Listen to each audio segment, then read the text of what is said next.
பாவங்கள் மன்னிக்கப்படுகிற ஒரு இரவு.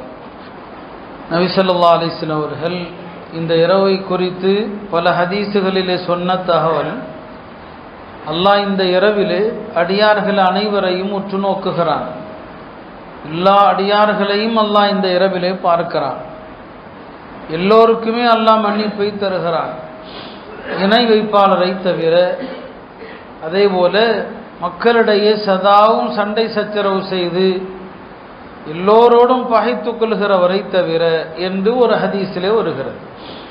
ஒரு இணை வைப்பாளனுக்கு மன்னிப்பே கிடையாது. அவர் என்னதான் உலகத்திலே நல்லறங்கள் செய்தாலும், தான தர்மங்கள் உதவிகள் செய்தாலும், ஒரு இணை வைப்பாளனுக்கு மன்னிப்பு என்பது கிடையாது. அவர்களுக்கு மன்னிக்கிற பேச்சே இடமில்லை. இந்த இரவுல முஸ்லிம்களிலும் அல்லாஹ் சிலரை மன்னிப்பதில்லை.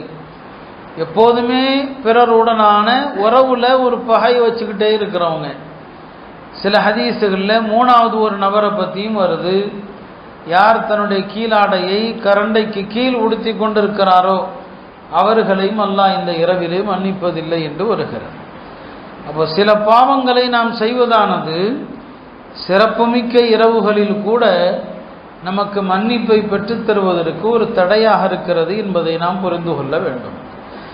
அருமையானவர்களே, அல்லாஹ் சுப்ஹானஹு வ தஆலா மனித இனத்தை எப்படியாவது மன்னிக்க வேண்டும் என்று தான் அல்லாஹ் நினைக்கிறான். முஸ்லிம்களை அல்லாஹ் தண்டிக்கணும்னு நினைக்கிறது இல்லை, அல்லாஹ் மன்னிக்கணும் என்று தான் நினைக்கிறான்.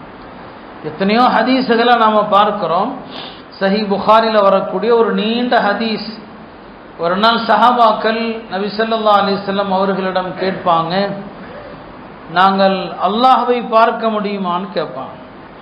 அப்படி அல்லாஹ் பார்க்க முடியும்னா அல்லாஹ்வை எப்படி நாங்கள் பார்ப்போம், கஷ்டப்பட்டா இல்லை எப்படி பார்ப்போம்னு சொல்லி கேட்டான். இப்போ அல்லாஹ் பார்க்கறது மறுமையில் எப்படி நடக்கும் அப்படிங்கிறத அதை இந்த உலகத்தில் நாம் புரிகிற மாதிரி சொல்ல முடியாது.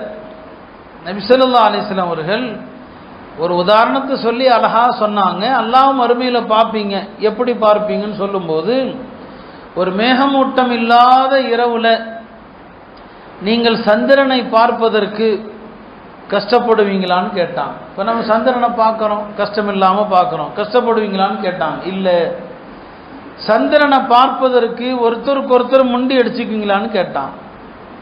இல்லை. இல்லையா, நம்ம சந்திரனை பார்க்குறோன்னா எல்லாரும் பார்க்கலாம், யார் யார் எங்கெங்கே இருக்கிறோமோ அங்கேருந்தே பார்க்கலாம், இல்லையா? முண்டி அடிக்க தேவையில்லை, ஒருத்தர் மேலே ஒருத்தர் மோத தேவையில்லை. அப்போ சந்திரனை பார்ப்பதில் கஷ்டமும் இல்லை, யாரும் முண்டி அடிக்கவும் தேவையில்லை. எல்லாரும் எப்படி நீங்கள் பார்க்குறீங்களோ